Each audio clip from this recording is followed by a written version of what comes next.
আজ সবজি রান্না করতে যেয়ে দেখলাম তেমন কিছু নাই ফ্রিজে।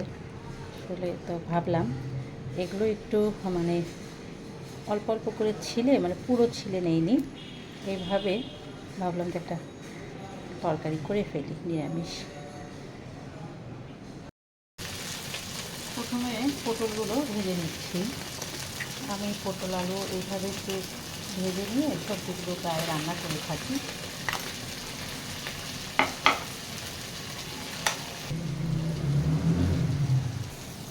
আমি সবসময় সরিষার তেল দিয়ে রান্নার চেষ্টা করি, তো এই জন্য দেখা যাচ্ছে যে যখনই ভাজতে যাই কিছু, তখন কিন্তু এরকম ফেনা উঠে আসে। পটলগুলো আমার ভাজা হয়ে গেল। এখন আমি আলুগুলো ছেড়ে দিই এই তেলের মধ্যে। আলুগুলো ভেজে নিচ্ছি, এইভাবেই একটু লাল লাল করে ভেজে নেব।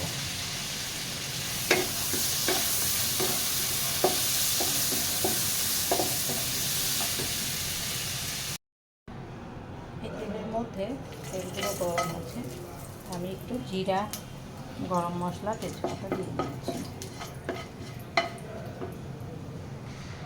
এই গোটা মশলাগুলো আপনাদের যে কোনো মানে এইরকম সবজি তরকারিতে রাখ দিলে একটা খুব দারুণ স্মেল আসে, ফ্লেভারটা সুন্দর হয়। এরপরে আমি একটু এটাতে আদা বাটা, জিরা বাটা আর মরিচ গুঁড়া দিয়ে নেব। আমরা যেহেতু ঝাল একটু কম খাই, এই জন্য আমি অল্প দিলাম। এই মশলাটা এখন কষিয়ে নিতে হবে। নিরামিষ এই আইটেমটা আরও মজা হয়ে যায় যদি এটাতে একটু বাদাম বাটা দেওয়া যায়। হ্যাঁ, এটাতে আমরা অনেক সময় কাজু বাদামের পেস্ট অ্যাড করি, তখন কিন্তু মানে খেতে আরও খুবই মজা লাগে। আমি খুব চেষ্টা করি গরম মশলাগুলো গোটা দেওয়ার জন্য। মশলাটা অলরেডি খুব মানে সুন্দরভাবে কষানো হয়ে গেল।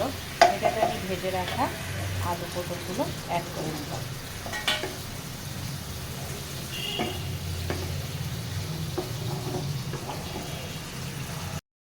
সুন্দরভাবে এটা ভাজা হয়ে গেল মশলার সাথে। আমি এখন এটাতে জল অ্যাড করে দিচ্ছি।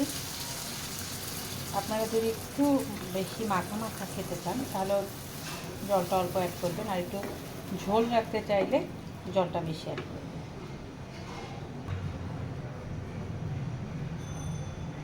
আমি কিছুক্ষণের জন্য ঢেকে দিলাম, 5 থেকে 7 মিনিটের জন্য ঢাকা থাকুক।